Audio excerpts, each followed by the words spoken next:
Indian team हमेशा से famous थी पहले के टाइम में बल्लेबाजी पॉइंट ऑफ व्यू से कि यार बल्लेबाज बहुत जबरदस्त आते हैं भारतीय टीम में और एक से बढ़ के एक आते हैं, लेजेंड्स आते हैं, Sachin Tendulkar, VVS Lakshman, Saurav Ganguly,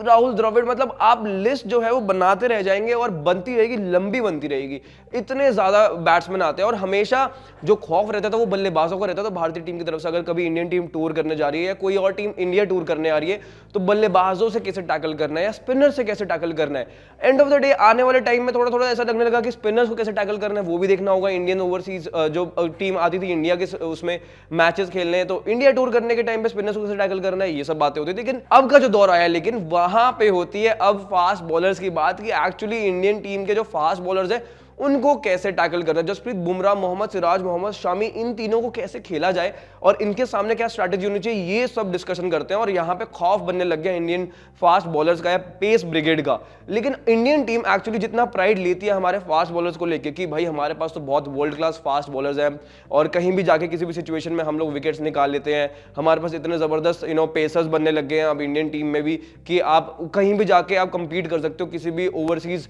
fast bowler के सामने। लेकिन क्या एक्चुअली ये फैक्ट है?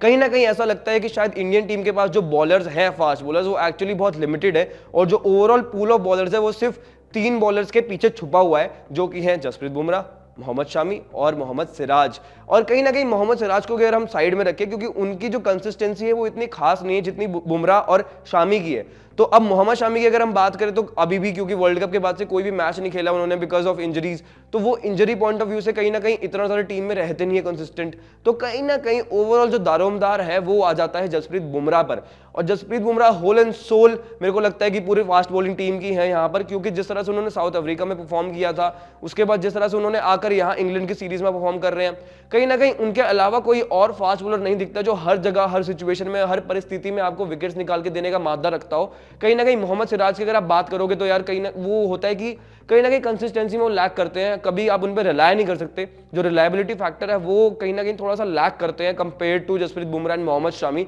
तो मोहम्मद सिराज के लिए भी वो जो लर्निंग कर्व है वो बहुत ऊपर नीचे रहा है। जब वो थोड़ा सा और बेहतर होगा, जब परसेंटेज जो उनकी है overall wicket taking percentage ability वो कहीं ना कहीं बेहतर होगी तो हम कह सकते हैं कि हाँ हमारे पास मोहम्मद सिराज जैसा गेंदबाज भी है जो एक्चुअली बहुत अच्छा है और वर्ल्ड क्लास पेसर है। लेकिन अभी इस टाइम पे फिलहाल मोहम्मद शमी और जसप्रीत बुमराह इनके अलावा कोई ऐसा पेसर नहीं दिखता जो एक्चुअली इंडियन टीम के लिए दारोमदार उठा सके, रिस्पॉन्सिबिलिटी उठा सकते और विकेट निकाल के दे सकता है या फिर क्रंच सिचुएशन में इंडिया को मैच जितवा कर दे सकता है। अब वेरस बात करें अगर नए जो पेसर्स आ रहे हैं, आवेश खान हो गए या फिर प्रसिद्ध कृष्णा जिनको 2 ही मैच मिले थे, उसके बाद साउथ अफ्रीका के बाद भी उनको मौका नहीं मिला इतना। मुकेश कुमार को मौका मिलता है लेकिन वो कंसिस्टेंटली कहीं ना कहीं गायब से हो जाते हैं जब उनके ऊपर प्रेशर पड़ता है। तो ऐसा लगता है कि जब प्रेशर पड़ता है तो इन गेंदबाजों के पास कोई प्लान बी नहीं होता। आप मुकेश कुमार की बात करें तो कई बार ऐसा लगा कि शायद से साउथ अफ्रीका में जब खेल रहे थे कि हाँ बहुत अच्छा टैलेंट है, लेकिन जैसे इंडियन कंडीशंस में आए तो वहां पर दिखा वाइजैक टेस्ट में मुकेश कुमार का दिखा कि भाई थोड़ा कहीं ना कहीं लैक कर रहे हैं बिकॉज एक बार पिटाई लगना शुरू हुआ तो उनके पास कोई बैकअप नहीं था, वापस आने का प्लान भी नहीं था उसको एग्जीक्यूट करने का,